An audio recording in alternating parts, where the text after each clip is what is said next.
बंद.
मैत्रिणींनो नमस्कार. आजच्या स्नेहबंध कार्यक्रमात आपलं मनपूर्वक स्वागत.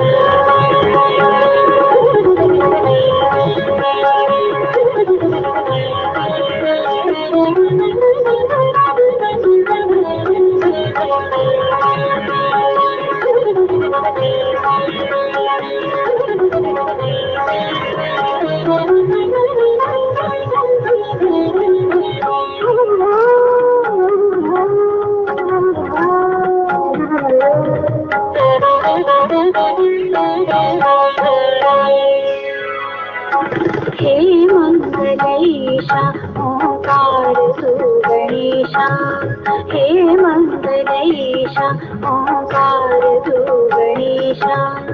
अर्पण तन मन जीवन तुझला मयुरेशा, हे मंगलेशा ओंकार तू गणेशा, हे मंगलेशा ओंकार तू गणेशा. अर्पण तन मन जीवन तुझला मयुरेशा, हे मंगलेशा ओंकार तू गणेशा, हे मंगलेशा ओंकार तू गणेशा.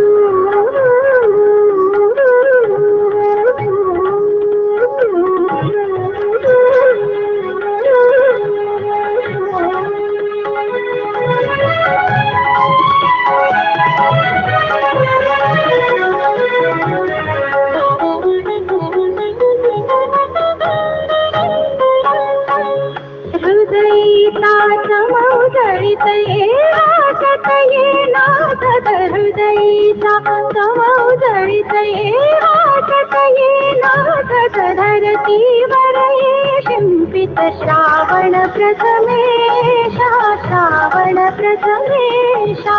अर्पण तन मन जीवन तुझला मयुरेशा, हे मंगलेशा ओंकार तू गणेशा, हे मंगलेशा ओंकार तू गणेशा.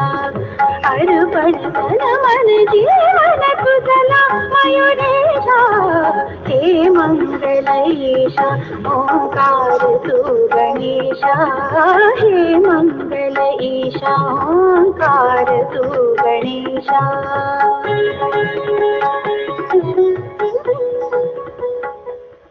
आजपासून आपण एक नवी मालिका सुरू करतोय, सुंदर मी होणार.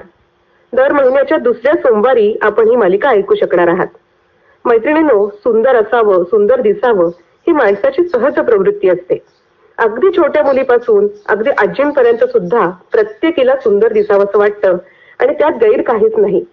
दुसरं असंही आहे की सौंदर्य हे व्यक्तिसापेक्ष आणि कालसापेक्ष असतं. आज मला जे सुंदर वाटतं ते कदाचित तुम्हाला वाटणार नाही आणि उद्या कदाचित मलाही ते तेवढं सुंदर जाणवणार नाही. सौंदर्य म्हणजे नक्की काय याचाही विचार आपण करायला हवाय. नाकी डोळे नीटच मुलगी सुंदर की तेजस्वी आणि निरोगी मुलगी सुंदर, या सर्व गोष्टींचा विचार आपण या नव्या मालिकेतून करणार आहोत. खऱ्या अर्थानं सुंदर होण्यासाठी काही मार्गदर्शन सुद्धा मिळवणार आहोत. आज आपल्याला मार्गदर्शन करायला आजच्या भागात आपल्या भेटीला आले आहेत डॉक्टर मेघना राजे, सुप्रसिद्ध डॉक्टर आणि फिटनेस क्षेत्रातल्या तज्ज्ञ. राजे मॅडम, कार्यक्रमात आपलं स्वागत आहे. मॅडम, पहिला प्रश्न मला तुम्हाला असा विचारायचा आहे की आपण या मालिकेची जी ओळख आहे किंवा शीर्षक आहे ते दिले सुंदर मी होणार, तर सुंदर नक्की कोणाला म्हणायचं?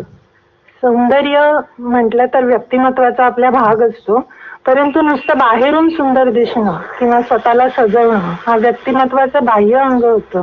परंतु त्याचबरोबर शरीरातून स्वस्थ असणं आणि मन स्वस्थ असणं म्हणजे चांगले विचार, चांगल्या भावना, आपलं कर्तृत्व, बुद्धी, थोडक्यात अंतरंगही सुंदर जर असेल तर याचं तेज जे असतं ते व्यक्तिमत्वावर आपोआप निखरून येतं आणि मग मनुष्य अंतर्बाह्य सुंदर दिसतो.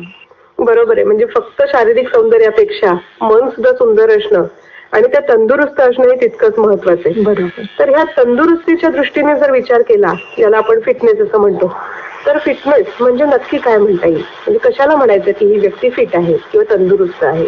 म्हणजे समजा कोणता एखादा आपल्याला आजार आताच्या क्षणी नाही याचा अर्थ आपण फिट आहोत किंवा स्वस्थ आहोत असं म्हणता येणार नाही.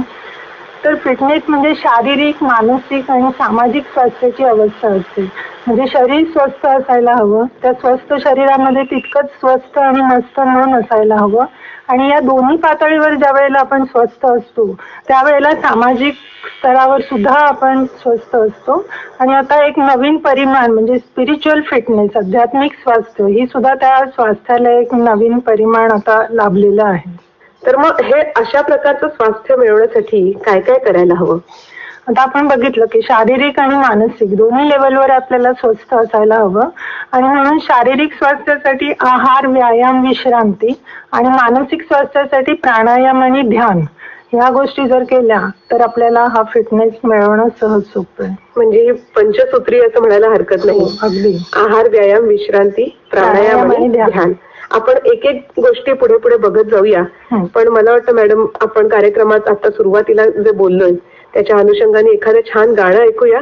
फिटनेसच्या अनुषंगाने गाणं नाही म्हणता येणार, पण माझी कविता जी आहे ती माझ्या मुलीने गायलेली आहे आणि तिचा अल्बम प्रसिद्ध झालाय. त्याच्यातलं एक गाणं जर तुम्ही ऐकलं तर मला आनंद होईल. हो, नक्की ऐकूया. कुठलं त्यातलं तुम्हाला काही एखादे विशेष? क्षण एक भाळण्याचा. क्षण एक भाळण्याचा नक्की ऐकूया. आणि मैत्रिणींनो, ह्याच्यावरनं तुम्हाला कळेल की आपल्या राजे मॅडम आजच्या जे आपले पाहुणे आहेत सुंदर आणि उत्कृष्ट कवयित्री सुद्धा आहेत. आपण नक्की गाणं ऐकूया आणि नंतर पुढे आपली चर्चा सुरू ठेवूया.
मैत्रिणींनो, आज आपण भेटतोय सुंदर मी होणार या मालिकेत डॉक्टर मेघना राजे यांना. आणि फिटनेस बद्दल आम्ही बोलतोय. तर फिटनेससाठी काय काय आवश्यक आहे हे त्यांनी सांगितलंय. तर त्यातला पहिला महत्वाचा मुद्दा त्यांनी सांगितलाय की समतोल आहार. तर आहार म्हणजे आपण रोजचं जेवतो इतकंच नव्हे तर त्याला काहीतरी त्याच्या मागे काही विचार आहे. विचारपूर्वक जेव्हा आपण एखादा आहार घेतो तेव्हा तो अंगी लागतो आणि त्याच्यातून आपल्याला स्वास्थ्य मिळतं. तर राजा मॅडम, समतोल आहार म्हणजे काय किंवा ते काय काय त्याच्यात अंतर्भूत आहे ह्याच्याविषयी सांगता का? समतोल आहार म्हणजे ज्या आहारामध्ये अन्नातील सर्व घटक म्हणजे आपण लहानपणापासून शिकत आलेलो असतो की पिष्टमय पदार्थ, प्रथिने, स्निग्ध पदार्थ, जीवनसत्व, क्षार आणि पाणी हे सगळेच्या सगळे घटक योग्य प्रमाणामध्ये. आता योग्य प्रमाण हे वयाप्रमाणे, स्त्री पुरुष, कामाचं स्वरूप आहे, हवामान किंवा एखादा आजार याच्याप्रमाणे बदलत असतं. तर त्याप्रमाणे जे योग्य आहे प्रमाण ते प्रमाण घेणं, शिवाय आजारपणाच्या काळासाठी काही तरतूद करून ठेवणं, एवढं पुरवणारा जो आहार असतो त्याला आपण समतोल आहार असं म्हणतो. आणि दिवसाच्या कोणत्याही वेळेचा जो आपला आहार आहे त्या आहारामध्ये हे सगळे घटक असणं आवश्यक आहे. म्हणजे रात्रीच्या वेळेला किंवा संध्याकाळी फक्त आपण स्निग्ध पदार्थ, तळलेले पदार्थ खाणार, सकाळी आपण फक्त दूध, कॉर्नफ्लेक्स वगैरे सिरियल्स टाईप पिष्टमय पदार्थ घेणार असे तर असं होऊन चालत नाही. मग तो नाश्ता असू दे, दोन्ही वेळची जेवण असू दे, प्रत्येक आहारामध्ये हे सगळे घटक असणं अतिशय आवश्यक आहे. मग अशा आहाराचा विचार आपल्या पूर्वजांनी पहिल्यापासून केलाय असं आपल्याला जाणवतं का? हो, बरोबर आहे. आपला जो चौरस आहार होता की त्या ह्याच्यामध्ये हे सगळे घटक योग्य प्रमाणात येत असत. परंतु आता आपल्या बदललेल्या जीवनशैलीप्रमाणे किंवा आपल्याला वेळ नसतो त्याच्यामुळे हे चौरस आहार घेणं आपल्याला कदाचित शक्य नसतं. परंतु 4 गोष्टी करून बनवलेला मिश्र आहार जर आपण घेतला तर आपल्याला तेवढाच फायदा होऊ शकतो. आपला वेळ वाचतो, पैशाची, वेळेची, श्रमाची सगळ्याचीच त्याच्यामध्ये बचत होते आणि आपला फिटनेस राखणं आपल्याला सोपं जातं. पण मग असं काही तुम्ही आम्हाला सांगू शकाल का की कशाला म्हणायचं? म्हणजे आता मी नोकरी करणारी गृहिणी आहे, मला सकाळी वेळ नाही, मला पटपट ऑफिस गाठायची घाई आहे आणि बऱ्याचदा असं होतं की 1 कप चहा किंवा इथे आल्या आल्या ऑफिसमध्ये 2रा कप चहा आणि मग एकदम जेवण, असं बऱ्याच गृहिणींचं होतं. आणि ते चुकीचं आहे. कारण दिवसाची आपण ज्या वेळेला सुरुवात करत असतो त्यावेळेला शरीराला पुढच्या दिवसभरात काम करण्यासाठी आपल्याला इंधन पुरवण्याची गरज असते आणि त्यावेळेला नाश्ता स्किप करणं हे अजिबात योग्य नाहीये. आणि त्यावेळेला हे सगळे पदार्थ देणारा मिश्र घटक म्हणजे इडली असू शकते की ज्याच्यामध्ये तांदूळ आणि डाळ झाली, त्याच्याबरोबर आपण चटणी घेतली म्हणजे खोबरं, थोडं स्निग्ध पदार्थ येऊ शकतात किंवा वेगवेगळ्या कडधान्यांची एकत्र मिक्सरमधून काढून केलेली धिरडी असतात की ज्याच्यामधून आपल्याला पिष्टमय पदार्थ, प्रथिनं, थोडं तेल घातल्यामुळे स्निग्ध पदार्थ हे सगळे मिळू शकतात. आपल्याला एकच पदार्थ करायचा असतो. किंवा सगळ्या भाज्या, सगळी कडधान्य घालून केलेली खिचडी असू शकेल की जो मिश्र आहार आहे. तर तिथे जर आपण आपली थोडीशी कल्पकता वापरली तर आपण आपला वेळ आणि दुसऱ्यांची आवड हे दोन्ही जपू शकतो. म्हणजे आपण जे शाळेत शिकलेलो असतो ते खरोखर प्रत्यक्षात अंगीकारण्याची गरज आहे. म्हणजे एक विषय अभ्यासाचा म्हणून आपण टाकून देतो आणि प्रत्यक्ष व्यवहारात आपण ह्याचा काहीच अंगीकार करत नाही. आणि बायकांच्या बाबतीत तर हे खूप जास्त होतं, कारण सगळ्या घरच्यांच्या आवडीनिवडी पुरवता स्वतःकडे पूर्ण दुर्लक्ष होतं. आणि मग नंतर जसं वय वाढत जातं आणि वय कशाला वाढायला, हल्ली तरुण मुलींमध्ये सुद्धा वेगवेगळ्या प्रकारचे आपल्याला कमतरता दिसतात. बरोबर. तर आहाराकडे नीट बघायला हवंय खरोखर. बरोबर, डोळस पाणी. म्हणजे आपण जे शाळेमध्ये शिकलेलं असतो ते केवळ परीक्षेपुरतं नाही तर रोजच्या जीवनात आचरण्याची गोष्ट आहे. आणि आपली बुद्धी किंवा कल्पकता आपण बाहेरच्या ज्या गोष्टींमध्ये लावतो त्याचबरोबर थोडीशी स्वयंपाकघरात सुद्धा जर वापरली तर ते सगळ्यांचंच फिटनेस याच्याने राखू शकतं. आपण जसं पुढे जाऊ तसं या आहाराविषयी मला तुम्हाला थोडं आणखीन पण विचारायचंय. पण बऱ्याचदा आपण फिटनेसच्या बद्दल जेव्हा चर्चा करतो तेव्हा एक नेहमी शब्द वापरला जातो की BMR म्हणजे काय आणि त्याचं महत्व काय? BMR म्हणजे बेसिक मेटाबॉलिक रेट. म्हणजे आपल्या शरीरामध्ये आपण स्वस्थ ज्या वेळेला असतो, काही काम करत नसतो त्यावेळेला सुद्धा आतमध्ये अनेक क्रिया प्रक्रिया घडत असतात. त्याला चयापचय क्रिया म्हणतात की पेशींची झीज होत असते, नव्या पेशी तयार होत असतात, त्यांची वाढ होत असते आणि ह्या सगळ्या गोष्टींसाठी जी ऊर्जा लागते त्या आपण म्हणजे जेवढ्या कॅलरीज लागतात त्याला आपण बेसिक मेटाबॉलिक रेट म्हणतो. आणि त्याच्यानंतर मग आपण काही श्रमाची कामं करू, आपण इतर काही काम करत असतो, तर त्याच्यासाठी लागणाऱ्या ज्या कॅलरीज असतात, ऊर्जा असते, ही अतिरिक्त असते. परंतु हा बेसिक मेटाबॉलिक रेट जो असतो हा वयाप्रमाणे बदलत असतो, की लहान मुलांच्या मध्ये तो जास्ती असतो, वाढीचं शरीर असतं, मोठ्यांच्या मध्ये तो कमी होत जातो. मुलींमध्ये कमी असतो कम्पॅरेटिव्हली, मुलांमध्ये जास्ती असतो. मुलींमध्ये ज्या वेळेला पिरियड्स चालू असतात त्यावेळेला, किंवा प्रेग्नन्सीमध्ये, किंवा ज्या वेळेला अंगावर दूध पाजत असतात त्यावेळेला हा वाढतो, BMI जास्ती असतो. काही कामाच्या स्वरूपाप्रमाणे शारीरिक श्रमाची कामं करणाऱ्यांचा तो जास्ती असतो. काही आजारांमध्ये की थायरॉइडचं ज्या वेळेला काम कमी असतं या ह्याच्यामध्ये BMR कमी होतो. परंतु BMR किती आहे त्याच्यावरून आपल्याला फिटनेसच्या दृष्टीने त्याचा अतिशय उपयोग होतो माहीत असणं. आणि जर एखाद्याचं कमी असेल, एखादीचं आपण म्हणूया जर कमी असेल असं निदर्शनाला आलं तर तो आपण प्रयत्नपूर्वक वाढवू पण शकतो का? हो, BMR आपण वाढवू शकतो. शरीरामधले स्नायूंचं प्रमाण किती आहे, म्हणजे स्नायू हे शेवटी काम करणारे शरीरातले महत्वाचे घटक असतात. बऱ्याच जणांच्या बाबतीत शरीरामध्ये स्नायू कमी आणि चरबीच्या पेशी जास्ती असतात आणि त्यावेळेला मग हा BMR कमी झालेला असतो. मग आपण आपली जी ऍक्टिव्हिटी लेवल आहे, हालचाल जी आहे ती आपण वाढवली, जर आपण प्रथिनांनी युक्त असं जास्ती आहारामध्ये समावेश केला तर हे स्नायूंचं प्रमाण आपण शरीरातलं वाढवू शकतो. त्याला व्यायामाची सुद्धा जोड देणं आहे आणि मग हा BMR आपण वाढवू शकतो. म्हणजे पुन्हा आपण आहाराकडेच येतोय की आहार ह्या सगळ्याच्या गाभा आहे असं म्हणायला हरकत नाही.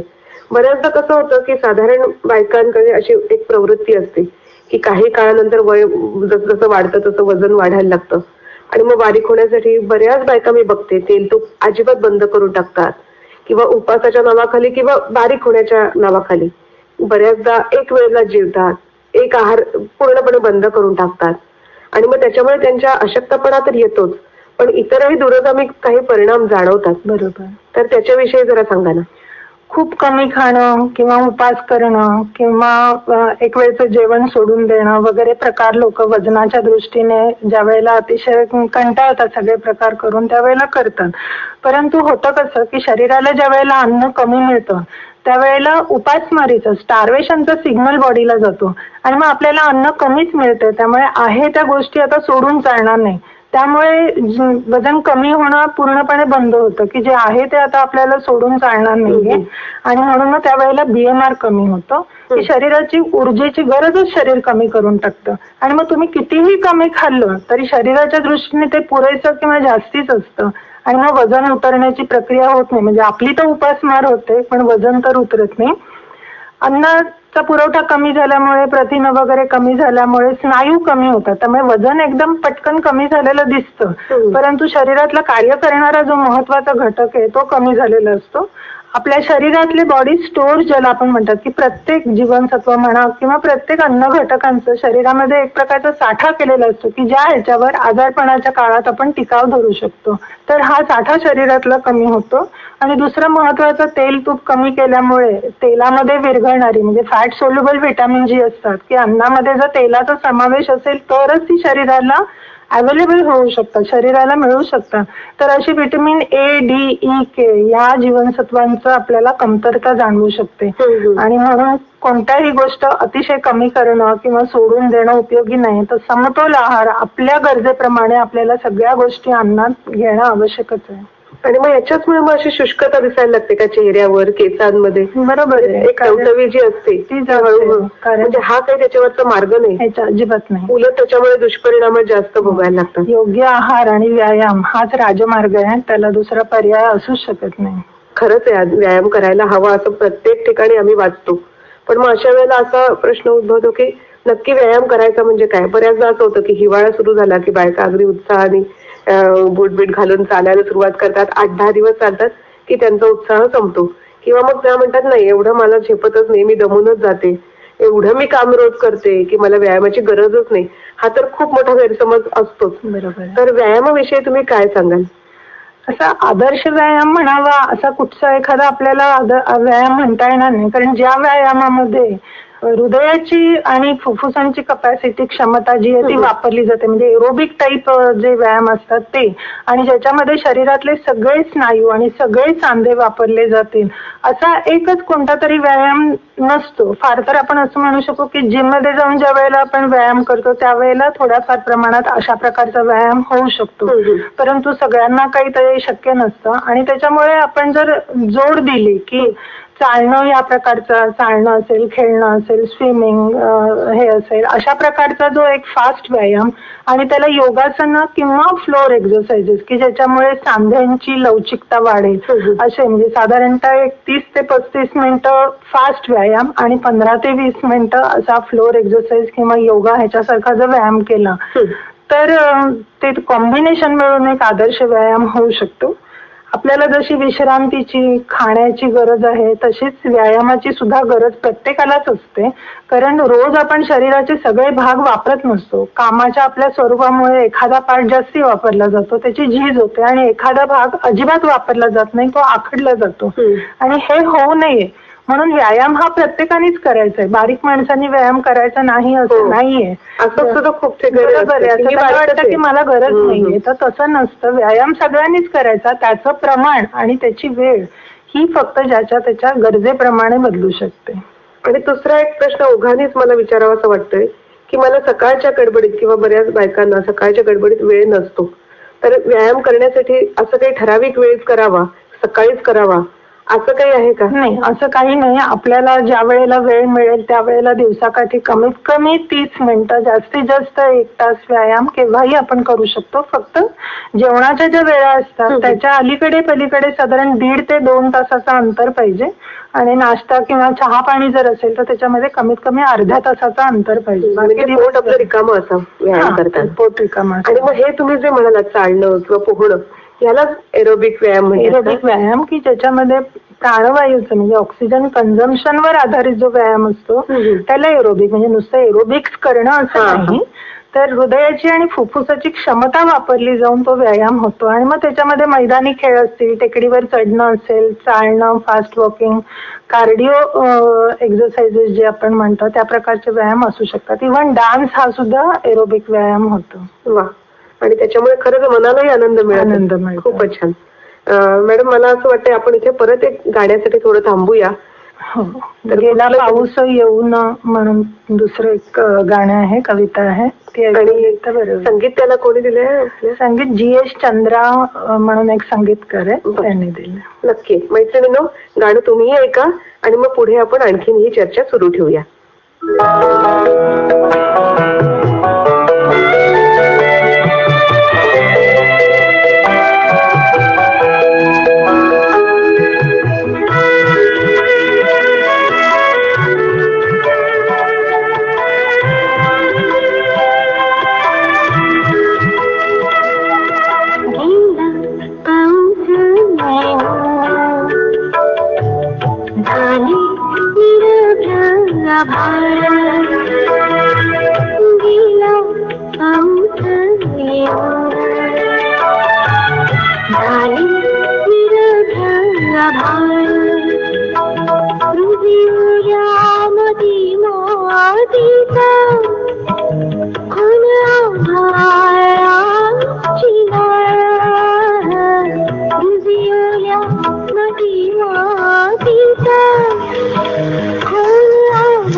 चितर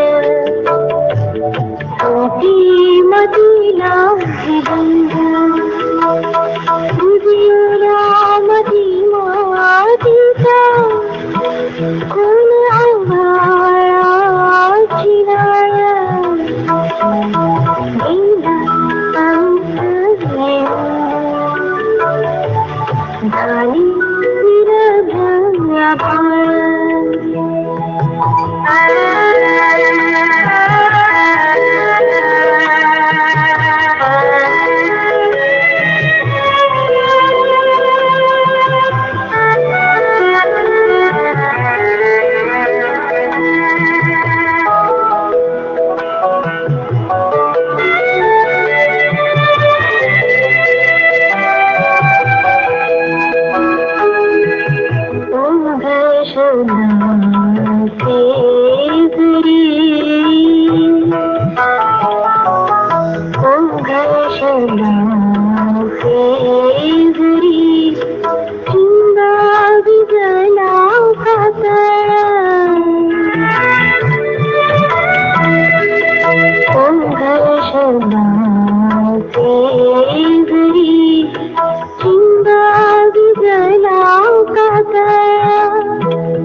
नमस्कार. स्नेहबंध कार्यक्रमात पुन्हा एकदा तुमचं सगळ्यांचं स्वागत. आपण आज बोलतोय सुंदर मी होणार या मालिकेत डॉक्टर मेघना राजे यांच्याशी. राजे मॅडम, कार्यक्रमात पुन्हा एकदा स्वागत. आपण आतापर्यंत आहार आणि व्यायाम याच्याविषयी बरेच बोललो, पण एक बायकांच्या दृष्टीने जर आपण बघितलं तर त्यांच्या आयुष्यात 3 महत्वाचे टप्पे येतात. एक तारुण्य किंवा पाळी सुरू होण्याचा जो कालावधी असतो तो, किंवा गर्भावस्था किंवा ती स्त्री जेव्हा गर्भवती असते, आणि मग नंतर अत्यंत किचकट अशी रजोनिवृत्ती किंवा मेनोपॉज आपण म्हणतो असा काळ. तर ह्या तिन्ही काळामध्ये स्त्रीच्या दृष्टीने बऱ्याच गोष्टीचं तिने भान ठेवायला हवं असतं. आहाराचंही ठेवायला पाहिजे, व्यायामाचंही ठेवायला पाहिजे, आणि वजन नियंत्रणात ठेवणं हेही खूप जिकिरीचं होऊन जातं. तर ह्या सगळ्या तिन्ही वयाच्या दृष्टीने, 3 वयोगटांच्या दृष्टीने वेगवेगळे काही व्यायाम असू शकतात का? हो, आहेत ना. या तिन्ही गटांच्या गरजा वेगवेगळ्या असतात.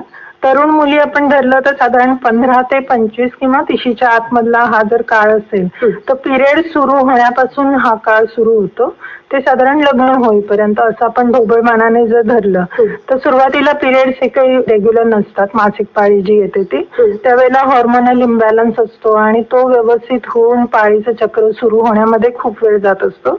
हाच काळ त्यांचा अभ्यास, परीक्षा, स्पर्धा, सगळ्या बाहेरचे ताणतणाव यांच्या दृष्टीने असतो. आणि त्यामुळे आजकालच्या ह्याच्यामध्ये सतत अभ्यास एका जागेवर बसून करणं किंवा एका जागेवर असणं याच्याने हालचाल कमी होते. मुलांनी अभ्यास करायला पाहिजे म्हणून आई वडील खाण्याचं आणि नको ते त्यांच्या दृष्टीने चांगलं चांगलं असलेलं खाणं देत असतात. ताण जास्ती असतो आणि त्यामुळे वजन या वयोगटात खूप पटपट वाढते असं सध्या दिसतं. आणि त्या दृष्टीने त्यांनी शक्यतो मैदानी खेळ खेळावेत. मग त्या ह्याच्यामध्ये खेळ असतील कोणतेही, पोहणं असेल किंवा सायकलिंग असू शकतं, चालणं वगैरे, टेकडीवर जाणं असेल. आणि शिवाय हॉर्मोन सगळे नियमित होण्यासाठी थोडेसे एक्सरसाइज की ज्याच्याने पोटावरती दाब पडतो अशी योगासनं किंवा फ्लोअर एक्सरसाइजेस केले तर ते त्यांना उपयुक्त होईल. दुसरा गट आपण धरला की साधारण 25 ते 45, म्हणजे या ह्याच्यामध्ये लग्न होऊन गर्भवती राहणं, अंगावर दूध पाजणं वगैरे हा सगळा काळ त्याच्यामध्ये येतो.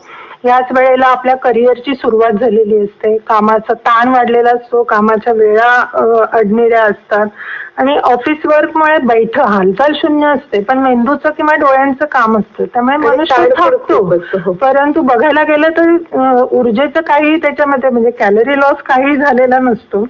आणि म्हणून आजकाल बऱ्याच कंपन्यांमध्ये जिम सुरू केलेली असतात, तर त्या लोकांनी जर तिथे गेलं, काही कार्डिओचा व्यायाम तेवढ्यातल्या तेवढ्यात वेळ काढून किंवा मग खेळाची काही बॅडमिंटन वगैरेच्या सोयी असू शकतात, तिथे जिम असू शकतं ते, आणि काहीच नाही झालं तर थोडा वेळ चालणं आणि थोडे फ्लोर एक्सरसाइज एवढं केलं तर त्यांना उपयोग होईल.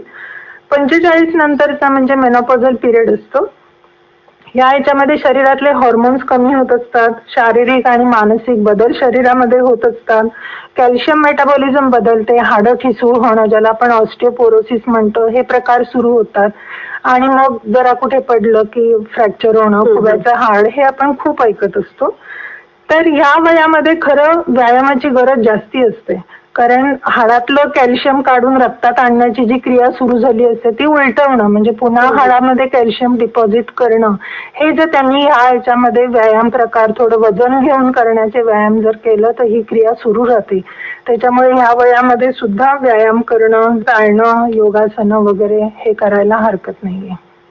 खरंय, म्हणजे हा विचार आपण नीट करायला हवाय की आपल्या वयानुरूप योग्य तो व्यायाम आपल्याला करायला हवा पाहिजे. खरं आहे, तुम्ही म्हणालात त्याप्रमाणे जाणवलं की तरुण मुलींमध्ये खूप हल्ली स्थूलता दिसून येते किंवा अगदी अभ्यासाच्या टेन्शन मध्ये त्या काळात तर वाढतातच. म्हणजे 10वीचं वर्ष म्हणजे ती आई आणि ते मुलगा मुलगी जे कोणी असेल ते अख्खं 1 वर्ष आयुष्यातलं फक्त क्लास टू क्लास त्याच्यात आईने पोचवणं, आणणं आणि मध्ये चांगलं चांगलं खायला करून देणं. 10वी लगेचच 12वी येते, मग पुढच्या परीक्षा असतात आणि त्याच्यामुळे हालचाल काही होत नाही. वाहनांवर बसूनच आपण जात असतो, खेळ खेळायला मुलं जात नाहीत कारण वेळ वाया जातो म्हणून. त्याच्यामुळे शारीरिक क्षमता कमी होते, खाणं तर काही कमी होत नाही आणि म्हणून ह्या वयातली वाढती स्थूलता ही याच्यामुळे आहे. आणि फास्ट फूड बद्दल आपल्याला काही सांगता येईल का? कारण त्याचंही प्रमाण हल्ली तरुण मुलांमध्ये काय सगळ्यांमध्येच खूप वाढलंय. बरोबर आहे, ते कसं चवीला चांगलं लागतं, वेळ वाचतो, पटकन बाहेर कुठेही अवेलेबल झालेलं असू शकतं, त्याच्यामुळे हे आहे. परंतु एम्प्टी कॅलरीज आपण म्हणतो की त्याच्यामध्ये जे काही तेल, तूप, चीज वगैरे हे जे जास्तीचा त्याचा अतिरेक झालेला असतो की ज्याच्यामुळे त्या पदार्थाला चव चांगली येते, तर त्याच्यामुळे एम्प्टी कॅलरीज ज्या असतात त्या वाढत जातात आणि वेळेला नुसतं आपलं उदरभरण होतं, कॅलरीज जातात, परंतु समतोल आहाराच्या दृष्टीने त्याचा काही उपयोग होत नाही. म्हणजे शरीराला त्याचा काहीच उपयोग होत नाही, झालंच तर दुष्परिणाम होऊ शकतात. मैत्रिणींनो, आपण राजे मॅडम कडनं आणखी काय काय मार्गदर्शन करून घ्यायचंय, पण आपण एक गाणं ऐकूया आणि मग पुढे जाऊया. मॅडम, तुमच्या आवडीचं आणखीन एखादं गाणं सांगा ना. त्या गाण्याबद्दल सांगायचं तर माझी एक खास मैत्रीण की जिचं आता नुकतंच अकाली निधन झालं आणि ती ते खूप सुंदर गायची आणि ते आताच्या परिस्थितीला तिच्या दृष्टीने उपयोगी आहे की विसरशील खास मला दृष्टी आड होता. आशा भोसले यांनी गायलेलं हे गाणं आपण नक्की ऐकूया आणि मग कार्यक्रमात पुढे चर्चा सुरू ठेवूया.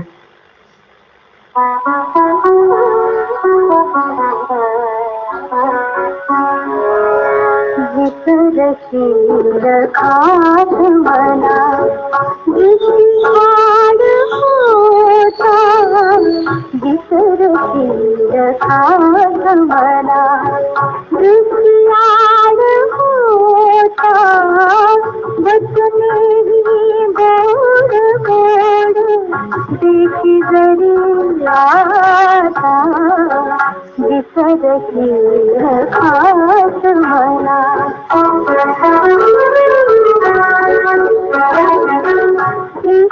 आड झाल्यावर सृष्टी निराळी, जग काय विविध विविध विषय भोग झाली, गुंतता तयात कुठे,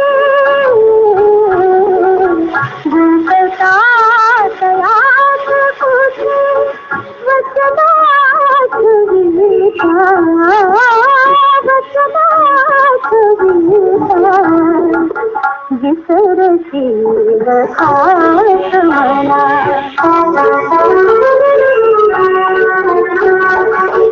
वैर तू विहून अंबरात विहरणारा वैर तू विहंग अंबरात विहरणारा वसही वशीकरण तुला सहज जादूगारा नाद शीर माझा देवी जसा वचने गोड गोड देखी जरी आता विसरते रखात मला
मैत्रिणींना नमस्कार. कार्यक्रमात परत एकदा स्वागत आहे. आज आपण बोलतोय डॉक्टर मेघना राजे यांच्याशी. राजे मॅडम, आतापर्यंत आपण वेगवेगळ्या विषयावरती चर्चा केली, म्हणजे स्त्रीचा आहार, व्यायाम किंवा इतर गोष्टी. तर मला एक अगदी अशी सर्वसामान्य शंका एक म्हणून विचारते की माझं वजन आणि माझी उंची असं काही प्रमाण ठरलेलं असतं का? उंचीचं आणि वजनाचं प्रमाण असतं, पण ते नुसतं उंचीवरती नसतं. तर ते किती वयाला आहे, त्याच्यानंतर बांधा किती आहे, म्हणजे त्याच वयाला त्याच उंचीला लहान बांधा, मध्यम बांधा, स्थूल बांधा, ह्याच्यावरती पण ते बदलतं. स्त्री आहे का पुरुष आहे, म्हणजे त्याच वयाच्या स्त्रीचं वजन आणि उंची आणि पुरुषाचं ह्याच्यामध्ये फरक असतो. त्याच्यामुळे नुसतं उंचीवर जाऊ शकत नाही आपण. पण साधारण जर बघितलं तर 5 फूट उंची असेल एखाद्या स्त्रीची आणि मध्यम जर बांधा असेल तर 50 किलो पर्यंत वजन चालू शकतं. आणि त्याच्यानंतर उंचीच्या प्रत्येक इंचाला साधारण 2 किलो पर्यंत वाढलेलं असं. म्हणजे मध्यम बांधाचं धरलं. कमी बांधा असेल तर जरा कमी, स्थूल बांधा असेल तर जरा अजून जास्ती, पुरुषांच्यात अजून जास्ती, पण हे ढोबळमानाने धरलं. तुम्ही मगाशी अगदी सुरुवातीला बोलताना विश्रांतीचाही उल्लेख केला होता की पुरेशी विश्रांती ही स्वास्थ्यासाठी आवश्यक आहे. तर त्याच्याविषयी सांगा ना. आहार आणि व्यायाम याच्याबरोबर विश्रांती हा सुद्धा फिटनेस मधला अतिशय महत्वाचा घटक आहे. कारण आपल्या शरीरामध्ये सतत आपण जे मगाशी बघितलं की चयापचय, मेटाबॉलिझम जी चालू असते की ह्याच्यामध्ये काही पेशींची झीज होत असते, काही पेशींची वाढ होत असते, काही पेशी नव्याने तयार होत असतात.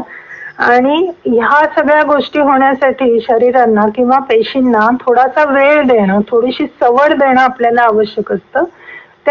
ती जर सवड आपण त्यांना दिली नाही तर त्यांच्यावरती दुसरं जे काही आपण काम करत असू त्या कामाला तयार होण्याची एक अतिरिक्त जबाबदारी येऊन पडते असं म्हणायला हरकत नाही.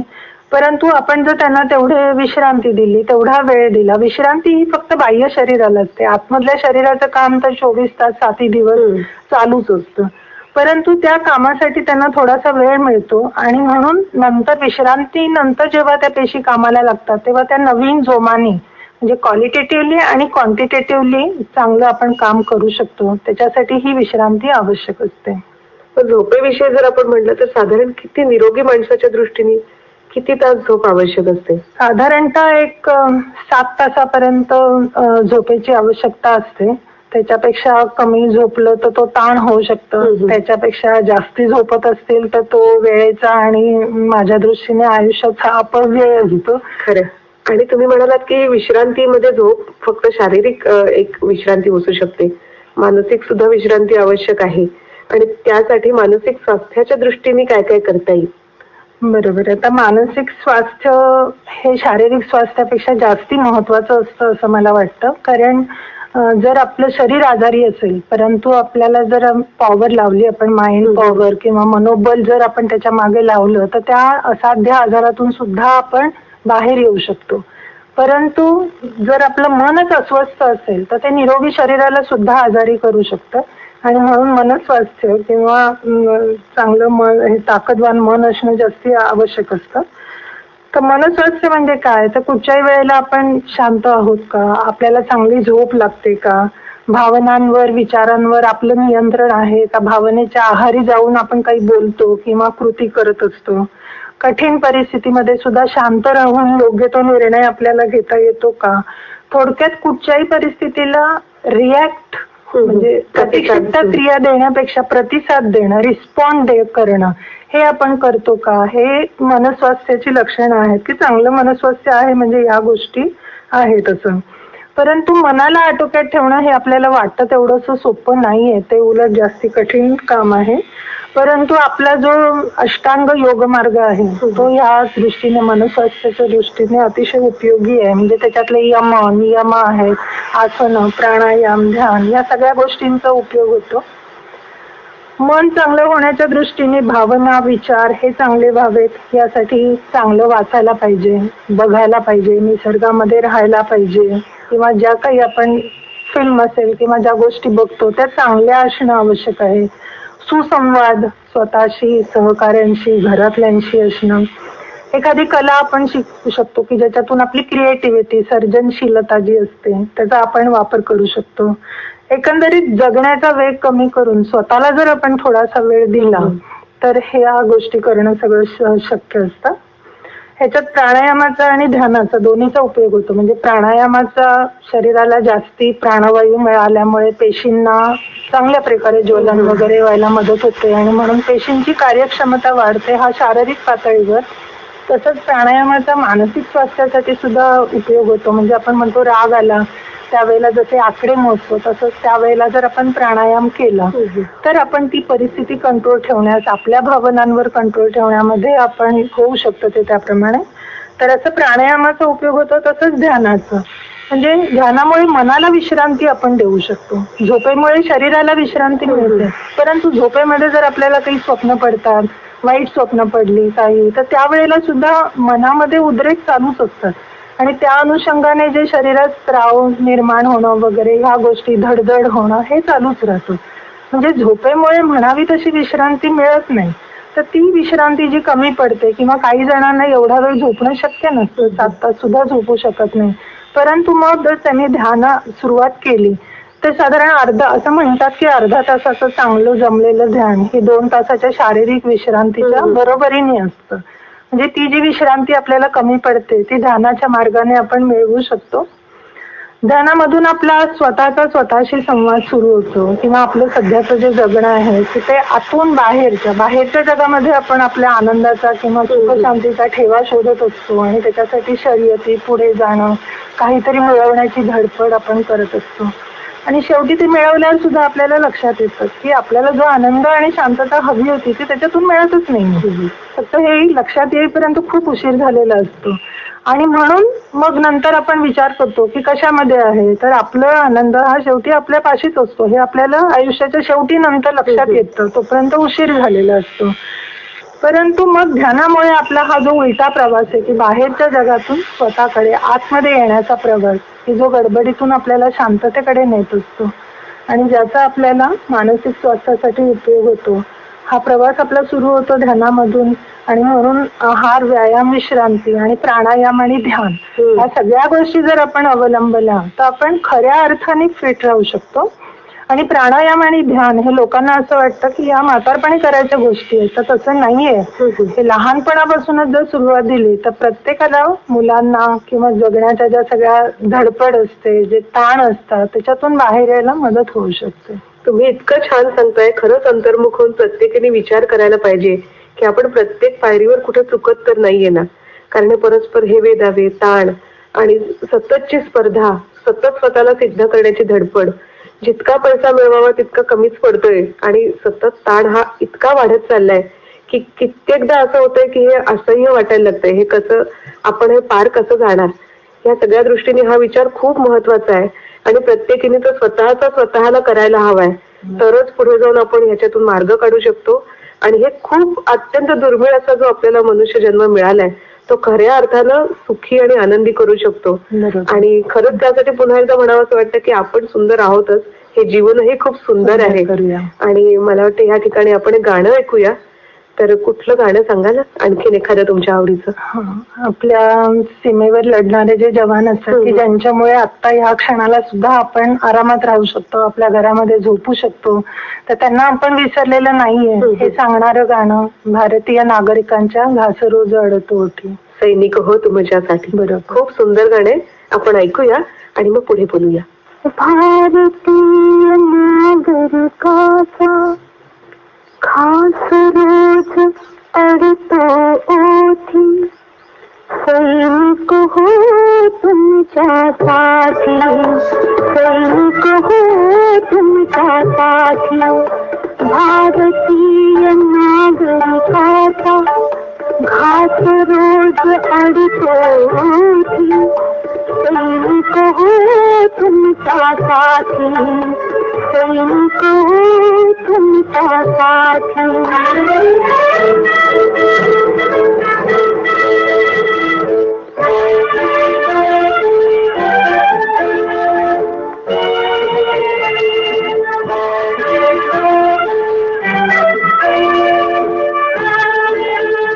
वावरतो फिरतो आणि नित्य कर्म अवघे करतो, वावरतो फिरतो आणि नित्य कर्म अवघे करतो.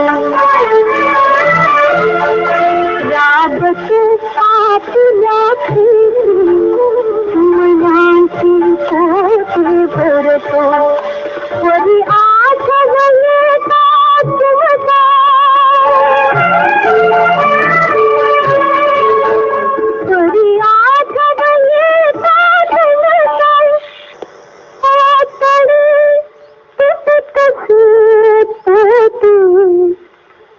सैनिक हो तुमच्यासाठी, सैनिक हो तुमच्यासाठी. भारतीय नागरिकाचा घास रोज अडतो ओठी, सैनिक हो तुमच्यासाठी, सैनिक हो तुमच्यासाठी.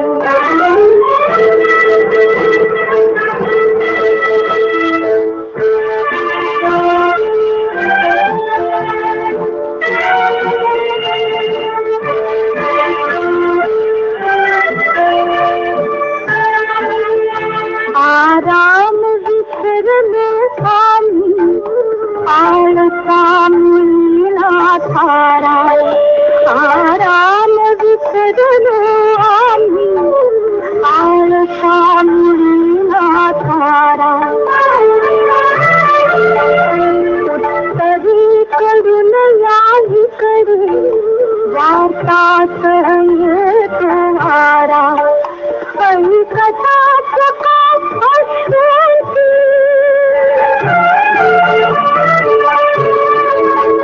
ऐकताच का अश्वांती. डोळ्यात हात दाटून सैनिक हो तुमच्यासाठी, सैनिक हो तुमच्यासाठी. मैत्रिणींना सुंदर मी होणार या मालिकेत आज आपण भेटतोय डॉक्टर मेघना राजे यांना. आणि शारीरिक आणि मानसिक स्वास्थ्याच्या दृष्टीने अनेक महत्वाचे उपाय आणि खूप छान मार्गदर्शन त्यांनी आज आपल्याला केलंय. राजे मॅडम, जाता जाता तुम्हाला एक विनंती आहे की सगळ्याच मैत्रिणींच्या दृष्टीने काही आवश्यक गोष्टी आम्हाला सांगा ना. स्वस्थ शरीर आणि मस्त मन हे आपल्याला जपायचं आहे. आपल्याला आपल्या कुटुंबाचं सुद्धा स्वास्थ्य जपायचं आहे. आणि त्यामुळे प्रत्येकाने एवढं लक्षात ठेवावं की आपलं कार्यक्षेत्र जे आहे ते फक्त घराच्या बाहेरच आहे असं नाही, तर घरामध्ये सुद्धा त्याची तितकीच आवश्यकता आहे. आणि म्हणून तुमची बुद्धी, तुमची कल्पकता हे सगळं आहारामध्ये तुम्ही वापरा, जेणेकरून तुमचं स्वतःचं आणि कुटुंबाचं स्वास्थ्य, पर्यायाने सामाजिक स्वास्थ्य सांभाळलं जाईल. प्रत्येकीने कितीही कामाचं स्वरूप जास्तीचं असलं तरी सुद्धा थोडा वेळ स्वतःला देणं आवश्यक आहे की आपल्यासाठी थोडासा वेळ बाहेर काढणं की ज्याच्यामुळे आपल्या आवडीची आपण कोणतीही गोष्ट करू शकतो, त्याच्यातून मिळणारा आनंद मिळवू शकतो आणि आपणही कुणीतरी एक व्यक्ती म्हणून आहोत हे आपल्याला आणि इतरांना आपण सिद्ध करणं मी म्हणणार नाही, पण जाणीव करून आपण देऊ शकतो. त्याच्यामुळे थोडा वेळ आपली क्रिएटिव्हिटी वाढवण्यासाठी आणि हे आयुष्य जे आहे हे आपण म्हणत असतो की बाबा हे मी उद्या करीन, परवा करीन, या सगळ्या गोष्टींमध्ये आपण गृहीत धरतो की आपल्याला असं खूप मोठं आयुष्य लाभलेलं आहे, तर ते तसं काही असतंच असं नाही. त्यामुळे आलेला प्रत्येक क्षण किंवा आजचा दिवस हा शेवटचाच असं म्हणून जर आपण जगण्याला भिडलो तर आपलं आयुष्य जीवन खऱ्या अर्थाने सुंदर होऊ शकतं. राजे मॅडम, आज तुम्ही खूप छान मार्गदर्शन केलं. खरोखर सगळ्या मैत्रिणींना आजचा कार्यक्रम नक्की आवडला असेल, मला खात्री आहे. कार्यक्रमाची आपण जेव्हा सांगता करतोय तेव्हा मला वाटतं तुमच्या आवडीच्या एखाद्या गाण्याने करूया. तर एक शेवटचं गाणं सांगा आणि गाणं सुरू करण्यापूर्वीच मी आज तुम्ही इथे आलात आणि इतकं छान मार्गदर्शन केलं, त्यामुळे सगळ्या मैत्रिणींच्या वतीने तुमचे धन्यवाद मानते. नमस्कार.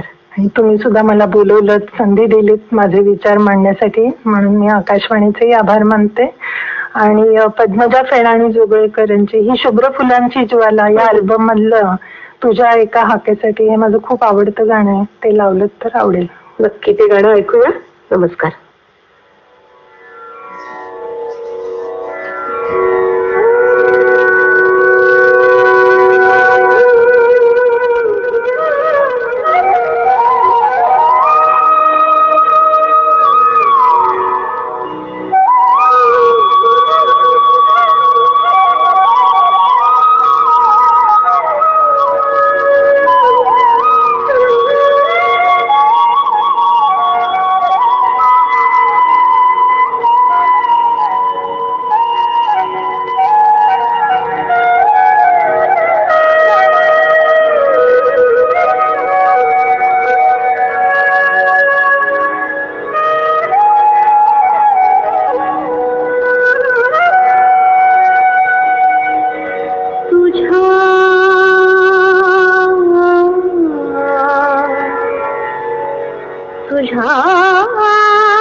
बखावी रे वाट